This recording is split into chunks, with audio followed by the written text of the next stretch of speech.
Shalom semua. Tuhan Yesus luar biasa. Amin. Hadirat Tuhan yang memenuhi setiap kita. Hadirat Tuhan itu yang akan menyembuhkan kita. Hadirat Tuhan juga yang akan memulihkan kita. Hadirat Tuhan itu yang akan memberikan kita damai sejahtera, sukacita yang berlimpah. Amin. Tanpa hadirat Tuhan, kita akan kering, kita akan kosong. Karena sesungguhnya jiwa kita merindukan Tuhan. Dia Allah yang hidup. Amin. Hari ini saya akan memberikan judul firman Tuhan hari ini, kehadiran Tuhan. Ya, kehadiran Tuhan itu sangat penting dalam hidup kita.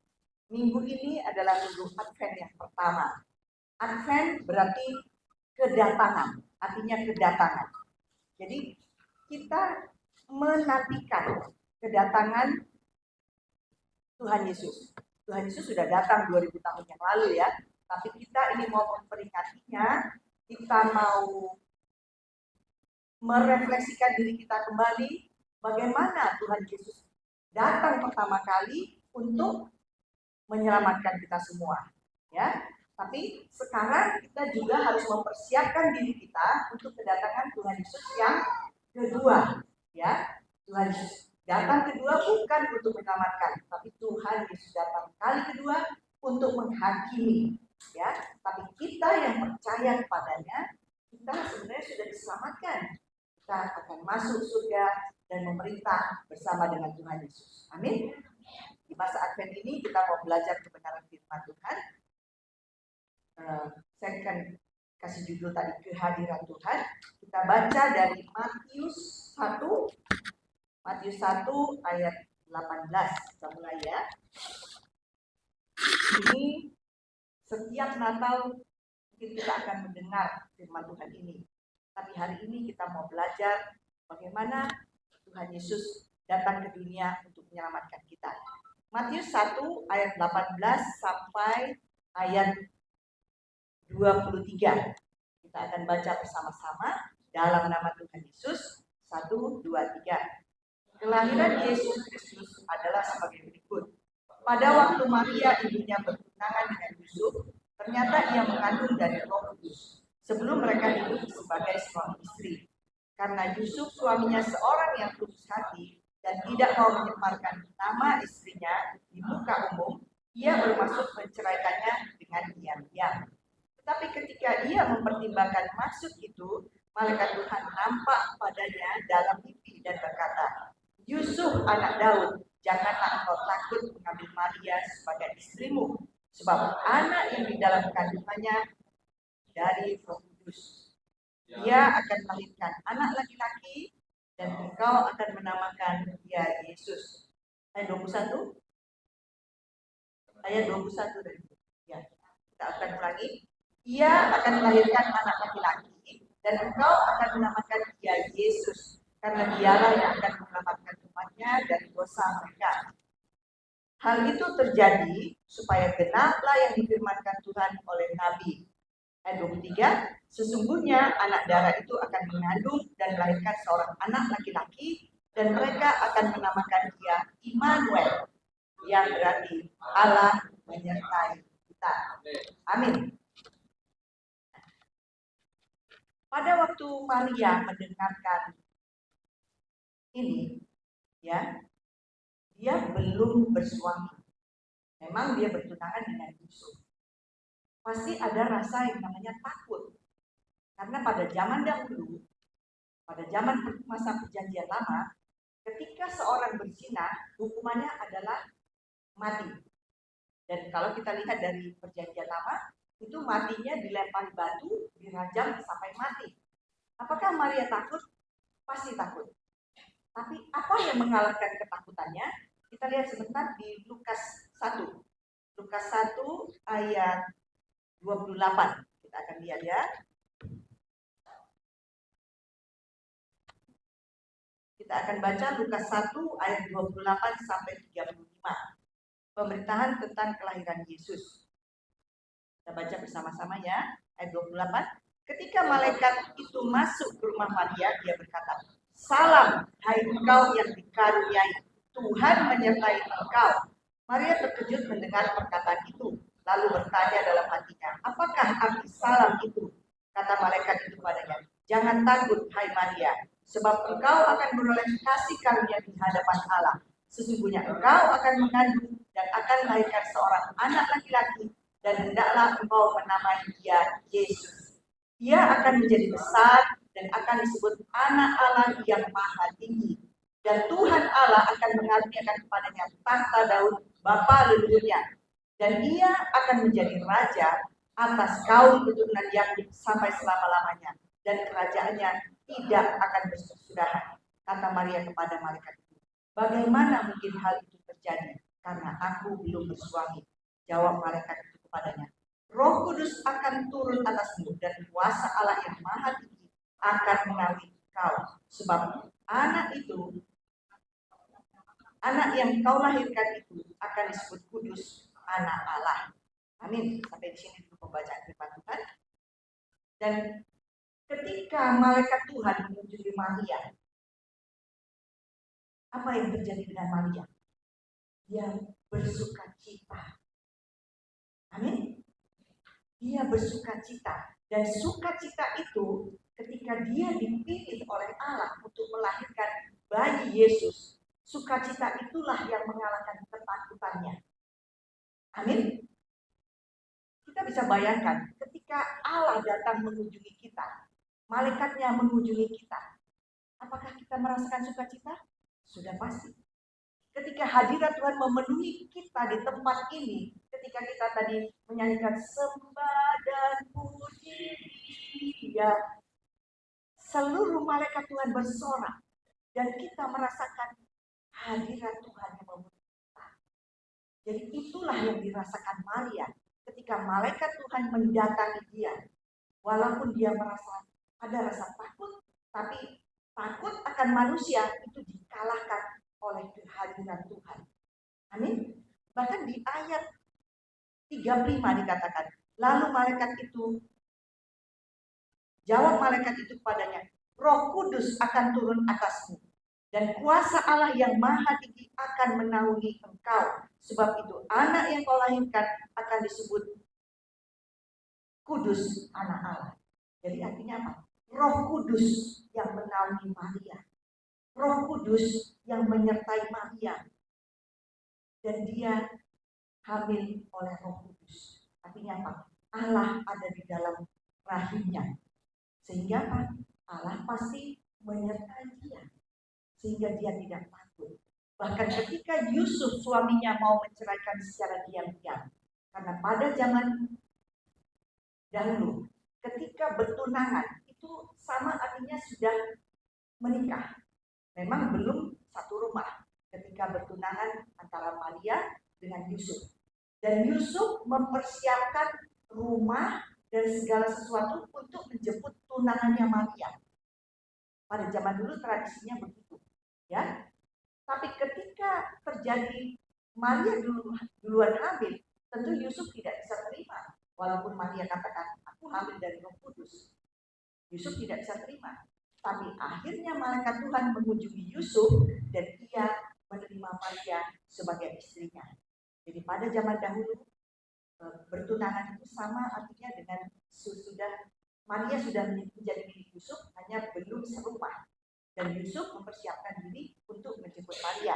Tapi karena Maria sudah hamil, kemudian Yusuf segera menjemput Maria dan mengambil menjadi istrinya. Itulah yang terjadi.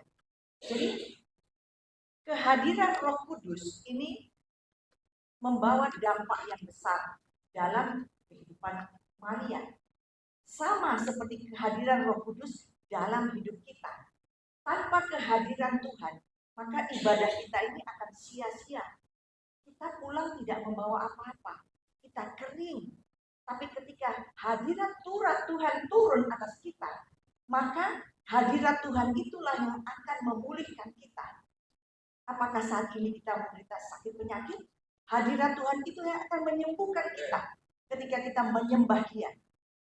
Ketika kita percaya padanya.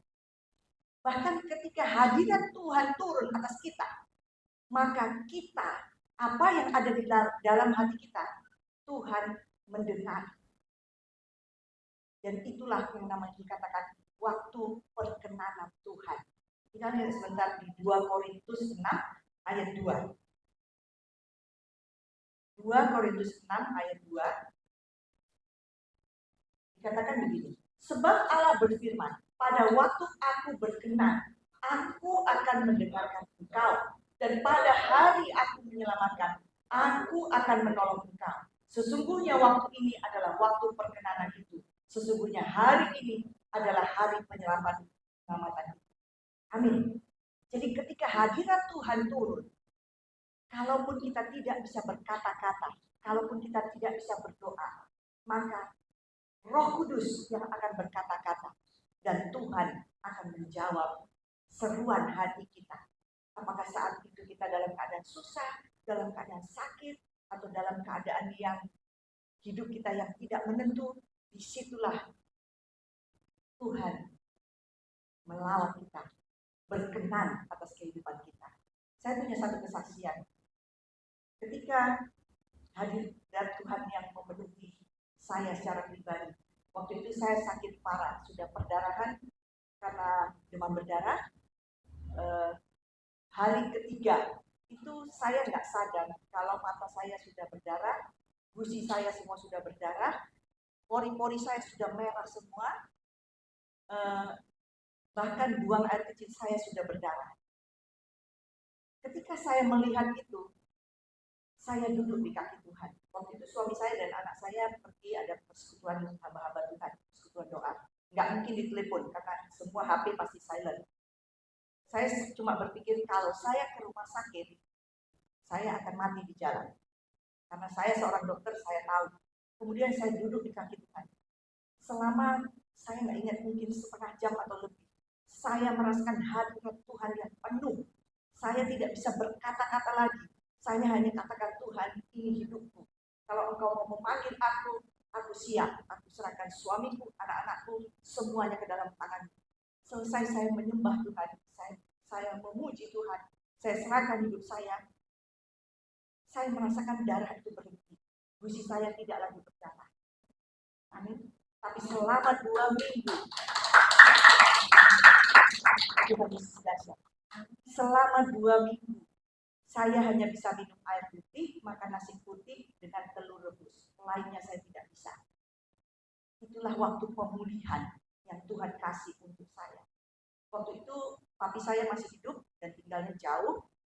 Papi saya itu setiap anaknya sakit, karena kami 7 orang ya. Dia akan merasakan, ada apa dengan anakku? Semuanya ditelepon satu persatu, tidak ada yang mengaku. Karena waktu ketika kami bertobat, suami saya bilang, tidak boleh berharap kepada manusia. Itu yang paling saya ingat. Tidak boleh minta orang tua. Tidak boleh ngomong kepada siapapun. Ngomong sama Tuhan Yesus. Itu saya ingat. Suami saya itu begitu keras. Waktu itu saya masih belum menjadi hamba Tuhan seperti sekarang. Saya masih mengikut saja.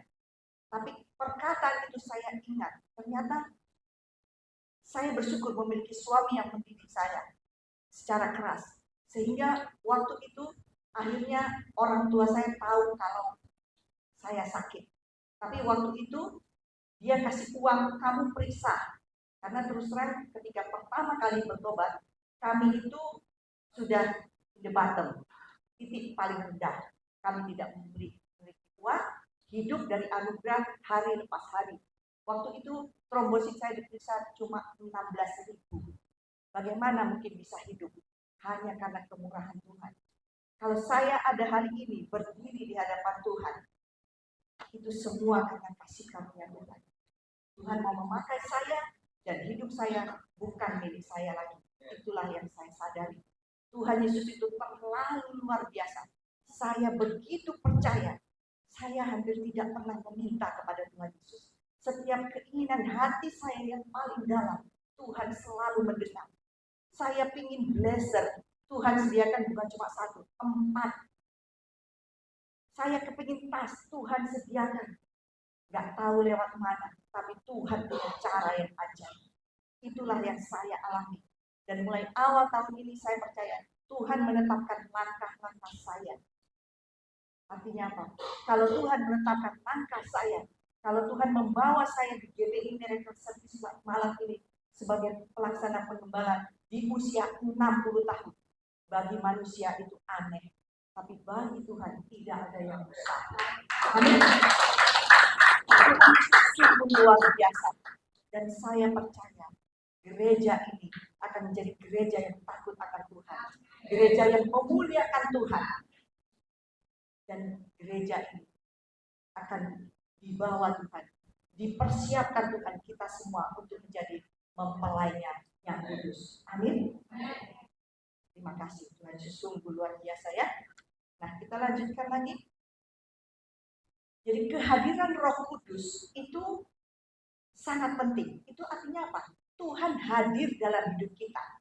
Setiap kita di sini, saya percaya punya api Roh Kudus. Ya. Jadi mungkin api kita di rumah kecil. Ya, sih, mungkin Ibu Yeni punya api Roh Kudus, Oma Sri, Oma Puspa, Ibu Elizabeth, Ibu Beta, Ibu Maria, dan semua kita di sini. Api Roh Kudus ini ketika kita datang beribadah, api yang kecil-kecil ini akan menjadi api yang besar. Amin. Disitulah hadirat Tuhan penuh atas kita. Amin. Hadirat Tuhan yang penuh itulah yang kita rindukan. Setiap minggu kita ingin datang. Rasanya kalau aku ke gereja, kok pulang aku merasa damai ya. Kok aku merasa sukacita ya. Selama kita hidup di dunia, masalah akan tetap ada. Tapi apa janji Tuhan? Tuhan akan memberikan jalan keluar. Amin. Tidak ada yang mustahil bagi Tuhan. Apa masalah kita saat ini? Kita bisa minta, Tuhan Yesus, ini aku milikmu. Apa yang ada di hidupku sekarang, Engkau yang tahu. Amin. Tetapi kita manusia ini selalu memikirkan hal-hal yang terlalu jauh. Amin. Padahal Tuhan katakan di Matius 6 ayat 34, kesusahan sehari cukup untuk sehari. Artinya hari ini kalau kita di tempat ini, mata kita biarlah kita tujukan kepada Tuhan Yesus. Katakan, Tuhan ini aku merindukan Engkau Tuhan. Maka Dia akan menjamah kita, Dia akan melawat kita, Dia akan memberkati kita, Dia akan memulihkan kehidupan kita, seburuk apapun hidup kita. Amin. Itulah kehadiran Tuhan. Tapi kita suka memikirkan hal yang terlalu jauh. Mungkin kita memikirkan nanti anakku gimana ya, nanti cucuku ini gimana ya, aku nggak punya uang untuk menyekolahkannya. Mungkin kita sampai berpikir terlalu jauh. Tapi kita harus ingat, Allah kita itu Allah yang mencukupkan segala keperluan kita. Kalau kita ada hari ini, dipelihara sampai hari ini, berarti besok kita dipelihara nggak? Dipelihara. Lusa kita dipelihara nggak? Amin. Mungkin kita boleh bertanya, kalau gitu kita nggak usah punya rencana ya. Tuhan sudah atur, itu salah. Kita boleh berencana, tapi minta penyertaan Tuhan dalam rencana kita. Sehingga apa yang kita kerjakan berhasil. Amin. Tuhan Yesus itu sungguh luar biasa. Minggu lalu mungkin suami saya ada share di grup jemaat ya, bagaimana seorang yang belum mengenal Tuhan Yesus selama ini kerjanya tidak ada berkat, tidak diberkati. Dia selalu meminta doa kepada hamba-hamba dari aliran kepercayaan yang lain, tapi dia tidak diberkati. Setelah itu dia meminta kepada suami saya, kebetulan istrinya itu sudah duluan bertobat dari orang seberang, dan dia meminta suami saya untuk berdoa, karena dia bilang gini, kalau di tempat lain saya harus bayar. Suami saya bilang, Tuhan Yesus kasih kita gratis, bukan cuma berkat tapi keselamatan. Amin. Sehingga ketika dia didoakan, dia kagum. Oh, Tuhan Yesus tuh hebat. Sekarang usahaku berhasil. Aku mau ikut Tuhan Yesus. Aku mau belajar kebenaran firman. Amin. Jadi Tuhan Yesus selalu menyatakan kuasanya, mujizatnya kepada orang-orang yang mungkin belum mengenal Tuhan. Tujuannya apa? Supaya mereka percaya. Tapi ketika kita sudah percaya kepada Tuhan Yesus, kita harus melewati yang namanya ujian. Kita harus taat, kita harus tekun. Saya bersyukur kita sudah memulai membaca yang namanya daily reading Bible, ya, membaca Alkitab setiap hari. Pasti kita akan merasakan satu perubahan di dalam hati kita. Perubahan itu bisa sukacita, damai sejahtera, kita akan memiliki jalan keluar, Tuhan berbicara kepada kita. Itulah yang namanya kehadiran Tuhan. Jadi bagian pertama, kehadiran Roh Kudus itu sangat penting dalam hidup kita. Sama seperti ketika Tuhan hadir pada Maria, Roh Kudus, dia hamil dari Roh Kudus, artinya Roh Kudus ada di dalam rahimnya, di dalam anak yang dikandungnya, maka dia akan merasakan hal yang sangat luar biasa. Tidak ada lagi rasa takut di hatinya, tidak ada lagi rasa kekhawatiran. Karena apa? Allah menyertai dia, yaitu Allah Immanuel. Tadi kita sudah lihat ya, kita lihat di Matius 1 ayat 23, dikatakan begini. Matius 1 ayat 23, sesungguhnya anak darah itu akan mengandung dan melahirkan seorang anak laki-laki, dan mereka akan menamakan dia Immanuel, yang berarti Allah menyertai kita. Amin. Ketika kita percaya Tuhan Yesus, berarti kita percaya Allah Immanuel. Artinya apa? Allah menyertai kita. Kita perlu takut lagi? Enggak perlu ya. Apalagi sebagian besar di sini sudah sepuh ya. Kita tahu penyertaan Tuhan, Allah Immanuel itu yang terus menyertai kita. Amin. Tuhan Yesus sungguh luar biasa ya. Dan dikatakan, kita lihat sebentar di Lukas 1 ya. Lukas 1 tadi ayat 36. Bagaimana malaikat Tuhan mengingatkan Maria bahwa bagi Allah tidak ada yang mustahil. Kita lihat di ayat 36 dikatakan, Lukas 1 ayat 36. Sesungguhnya Elisabeth sanakmu itu, ia pun sedang mengandung seorang anak laki-laki pada hari tuanya. Dan inilah bulan yang ke-6 bagi dia, yang disebut mandul. Ayat 37. Ayat 37. Sebab bagi Allah tidak ada yang mustahil. Amin. Jadi Maria ini bersaudara dengan Elisabeth. Elisabeth itu kakaknya, istri Zakaria. Kita tahu bagaimana Zakaria ini seorang imam besar. Ketika Zakaria dibilang istrimu akan mengandung, Zakaria tidak percaya, sehingga dia menjadi bisu. Ya, oma-oma pasti tahu semua ceritanya ya. Karena ini cerita yang klasik namanya. Dia menjadi bisu, dan dikatakan di sini bagi Allah tidak ada yang mustahil. Jadi ketika kita percaya Tuhan Yesus, ada yang mustahil bagi Allah? Tidak. Kita harus percaya. Kalau kita kekurangan berkat, kita bisa minta berkat. Kalau kita sakit, kita bisa kata, Tuhan Yesus, aku sakit. Maka dia akan menjamah kita, merawat kita. Kalau setelah itu kita mau ke dokter atau kita mau minum obat, itu boleh-boleh saja. Ya, itu tergantung setiap kita. Iman kita sampai di mana? Ya. Nah, pada masa perjanjian lama, Roh Kudus itu diibaratkan sebagai api di mezbah Tuhan. Ya, api di mezbah Tuhan yang harus terus-menerus menyala. Kita lihat sebentar di Imamat 6. Ya, Imamat 6 ayat 11 sampai 13. Dikatakan begini. Kemudian haruslah ia menanggalkan pakaiannya dan mengenakan pakaian lain, lalu membawa abu itu keluar perkemahan ke suatu tempat yang tahir. Ayat 12. Api yang di atas mezbah itu harus dijaga supaya terus menyala, jangan dibiarkan padam. Tiap-tiap pagi imam harus menaruh kayu di atas mezbah, mengatur korban bakaran di atasnya, dan membakar segala lemak korban keselamatan di sana. Ayat 13. Harus dijaga supaya api tetap menyala di atas mezbah, janganlah dibiarkan padam. Jadi di mezbah Tuhan, api itu harus tetap menyala. Jadi ada giliran imam-imam untuk menaruh kayu supaya apinya tetap menyala. Tapi kayu ini kalau kita orang zaman dulu pasti tahu ya, kalau kita pakai bakaran anglo, pakai kayu api tentu ada abunya. Abu itu harus dibuang supaya apinya tetap besar. Apa artinya? Segala dosa kita, segala perbuatan kita yang tidak berkenan pada Tuhan, itu harus kita buang. Itulah abu itu.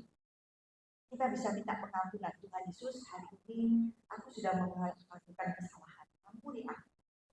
Dengan begitu, api Roh Kudus di dalam setiap kita ini akan tetap besar. Jadi ketika kita berkumpul di sini, maka kumpulan api-api Roh Kudus yang kecil tadi itu akan menjadi besar. Dan itulah kesukaan Tuhan. Kehadiran Tuhan dalam hidup kita, dalam ibadah setiap kita, itulah yang membuat kita selalu bersukacita. Amin. Nah, bagian yang kedua, kalau tadi bagian yang pertama kehadiran Roh Kudus, yang kedua kehadiran Tuhan Yesus. Ya, kita lihat sebentar di Lukas 1 ayat 31. Lukas 1 ayat 31. Lukas 1 ayat 31 dikatakan begini. Sesungguhnya engkau akan mengandung dan akan melahirkan seorang anak laki-laki, dan hendaklah engkau menamai dia Yesus. Ya. Jadi Tuhan Yesus itu datang pertama kali untuk menyelamatkan. Jadi Yesus itu artinya penyelamat. Ya. Kita yang percaya kepada Tuhan Yesus, kita akan diselamatkan. Ya. Tapi sebenarnya Tuhan Yesus datang ke dunia ini bukan cuma untuk kita. Tuhan Yesus datang ke dunia pertama kali untuk semua orang. Tapi yang percaya itu yang diselamatkan. Amin. Kita lihat baca sebentar di Yohanes 3 ayat 16 sampai 17. Katakan begini, Yohanes 3. Karena begitu besar kasih Allah akan dunia ini, kita baca bersama-sama ya. Sehingga ia telah mengaruniakan anaknya yang tunggal, supaya setiap orang yang percaya kepadanya tidak binasa, melainkan beroleh hidup kekal. Sebab Allah mengutus anaknya di dalam dunia bukan untuk menghakimi dunia, melainkan untuk menyelamatkannya oleh dia. Jadi kedatangan Tuhan Yesus kali pertama itu untuk menyelamatkan. Tapi di ayat 16 tadi dikatakan, siapa yang percaya kepadanya akan diselamatkan. Kalau kita lihat di ayat 17 ini, dikatakan Allah mengutus anaknya ke dalam dunia bukan untuk menghakimi dunia, melainkan untuk menyelamatkannya oleh dia. Itu kedatangan yang pertama untuk menyelamatkan. Kedatangan yang kedua untuk apa? Menghakimi. Jadi kita sekarang ini sedang dipersiapkan Tuhan. Ya, kalau kita mendengar khotbah-khotbah YouTube, ini adalah saat-saat yang terakhir atau saat akhir zaman. Ya, karena bagi kita 1 hari, tapi bagi Allah itu 1000 tahun. Artinya lama sekali. Jadi kita harus mempersiapkan diri. Kalau ada orang yang bilang, dari dulu Tuhan Yesus sudah mau datang, tapi nggak datang-datang, kita tidak usah dengar. Karena bagi kita itu 1 hari, bagi Allah itu 1000 tahun. Artinya lama sekali. Jadi kita harus menjaga hidup kita. Setiap hari kita harus menjaga hidup kita. Hidup takut akan Tuhan, itu yang pertama. Ketika kita hidup takut akan Tuhan, maka pasti hidup kita akan kudus, ya, akan layak di hadapan Tuhan. Sehingga ketika Tuhan Yesus datang kali kedua, maka kita yang pertama diangkat ke awan-awan. Saat ini kita semua sudah dipersiapkan untuk menjadi mempelai Kristus, ya. Ketika pertama kali kita bertobat, kita itu sebagai anak-anak Allah, saudara-saudaranya Tuhan Yesus, adik-adiknya Tuhan Yesus. Kemudian ketika kita mulai mengenal Tuhan Yesus, kita menjadi dewasa secara rohani, kita itu disebut sahabat Allah. Amin. Dan kita sahabat Allah kalau kita punya teman, punya sahabat. Kita saling bercerita enggak? Pasti saling bercerita ya. Begitu juga kalau kita menjadi sahabat Allah, maka Allah akan berbicara kepada kita. Allah akan ngomong sama kita. Allah akan memimpin hidup kita. Allah akan menuntun hidup kita. Dan nanti kita akan menjadi mempelai Kristus.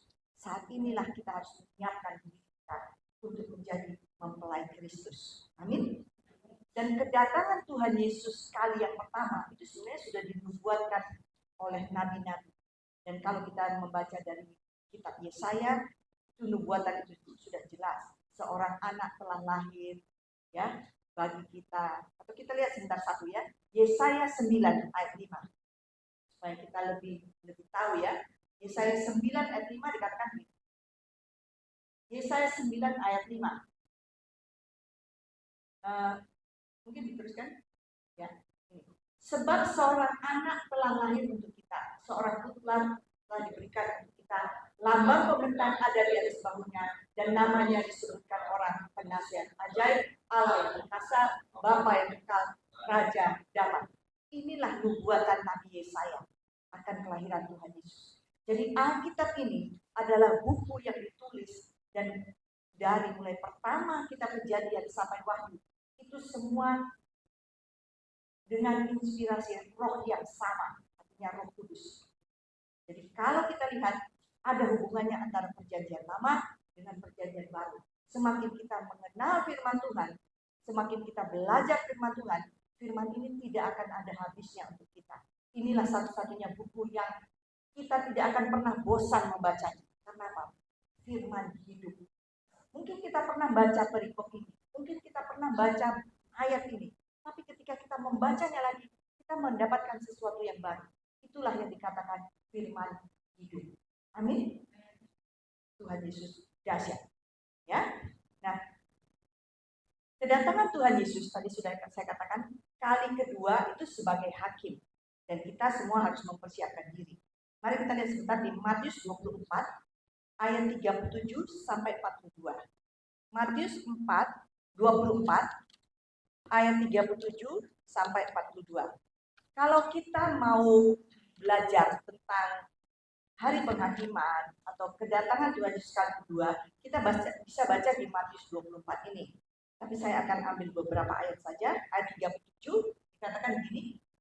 Sebab sebagaimana halnya pada zaman demikian pula halnya kelak pada kedatangan Anak Manusia. Sebab sebagaimana mereka pada zaman sebelum air bah itu makan dan hidup, kawin dan mengawinkan, sampai pada hari Nuh masuk ke dalam bahtera. Ayat 39. Dan mereka tidak tahu akan sesuatu sebelum air bah itu datang dan melenyapkan mereka semua. Demikian pula halnya kelak pada kedatangan Anak Manusia.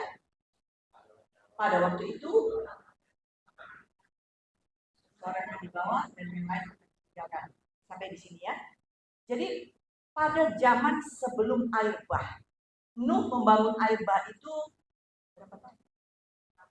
100 tahun kira-kira. Jadi ketika Nuh membangun air bah, orang bilang dia gila. Karena apa? Dia membangun bahtera itu di atas gunung.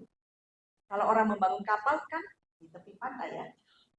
Tapi dia membangun bahtera itu di atas gunung Ararat kalau nggak salah saya. Dan dia bangun selama 100 tahun. Selama 100 tahun itu apa yang dia katakan? Dia serukan, bertobatlah, bertobatlah. Sebentar lagi air bah datang. Tapi siapa yang percaya? Yang percaya cuma istrinya, anaknya, menantunya. 100 tahun kita bisa bayangkan. Dia terus-menerus menyerukan pertobatan. Tidak ada yang percaya. Sampai ketika Nuh dan keluarganya dan juga binatang-binatang sepasang-sepasang masuk ke dalam bahtera, siapa yang menutup bahtera itu? Allah sendiri. Karena pintu bahtera itu di tengah dan sangat besar. Gak bisa tangan manusia narik tutupnya. Allah sendiri yang menutup. Artinya apa? Allah punya rencana besar bagi Nuh dan keluarganya. Sama seperti saat ini. Allah punya rencana besar untuk kita semua. Allah mau kita menjadi mempelainya yang kudus. Amin. Allah mau mengangkat kita pertama kali ketika sangkakala berbunyi. Kita semua ikut memerintah. Kita diangkat ke awan. Kita semua ikut memerintah bersama dengan Tuhan Yesus. Amin. Tuhan Yesus sungguh luar biasa. Nah, di dalam penantian kita, apa yang harus kita lakukan? Apakah kita cuma diam, berdoa, memuji Tuhan, menyembah Tuhan, baca firman, terus kita tidak ngapa-ngapain? Bukan begitu. Kami dulu punya satu kenalan. Orangnya ekstrim. Dia cuma di dalam kamar berdoa, memuji Tuhan, baca firman, tapi hidupnya tidak menjadi contoh. Sama istrinya, dia jahat. Anak yang baru lahir tidak minum susu, dibiarinya telanjang. Apakah hidup begitu? Tidak. Tuhan mau kita melakukan segala yang baik, perbuatan baik. Dan itu sudah disediakan Tuhan. Artinya Tuhan sudah menetapkan masing-masing kita. Mungkin masing-masing kita ada yang menjadi ibu rumah tangga, ada yang menjadi guru, ada yang menjadi pelajar. Lakukan apa yang menjadi bagian kita. Jangan ingin seperti orang lain. Setiap kita unik di hadapan Tuhan. Tuhan mengasihi kita seperti biji matanya. Amin. Nah, kita lihat sebentar di ayat yang terakhir, Efesus 5, ayat 16 sampai 20. Efesus 5. Nah, dikatakan begini. Dan pergunakanlah waktu yang ada, karena hari-hari ini adalah jahat. Ayat 17. Sebab itu janganlah kamu bodoh, tetapi usahakanlah supaya kamu mengerti kehendak Tuhan. Ayat 18. Dan janganlah kamu mabuk oleh anggur, karena anggur menimbulkan hawa nafsu, tapi hendaklah kamu penuh dengan roh. Ayat 19.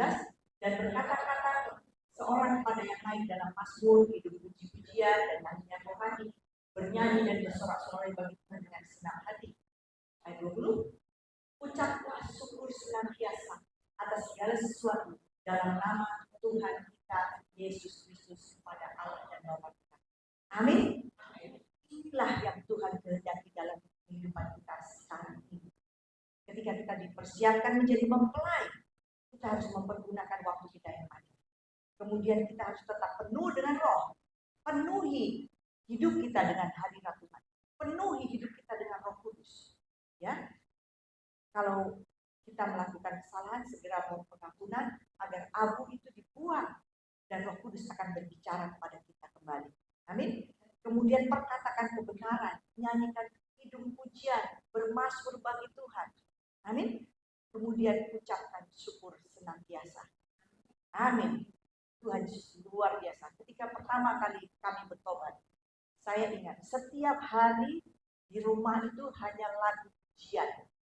Waktu itu kita masih zaman CD ya. Kita punya beberapa CD Pak Niko. Setiap hari kita mutar lagu-lagu itu. Hampir semuanya kita hafal lagu itu. Setiap hari. Dan suami saya ini, kalau dulu pertama kali saya bertobat, yang dilawatkan suami saya. Suami saya mendapat lawatan khusus, mendapat pilihan khusus, kalau saya hanya ikut. Dulu saya pertama kali ke gereja, saya mesti tidur di gereja, saya dicubit. Itulah yang terjadi. Suami saya mendidik saya begitu keras, tapi saya bersyukur kalau saya ada hari itu semua karena kasih karunia Tuhan. Saya bisa mengenal Tuhan Yesus itu karena kasih dan kemurahannya. Amin. Dan saya selalu mengucap syukur. Tuhan Yesus baik. Amin.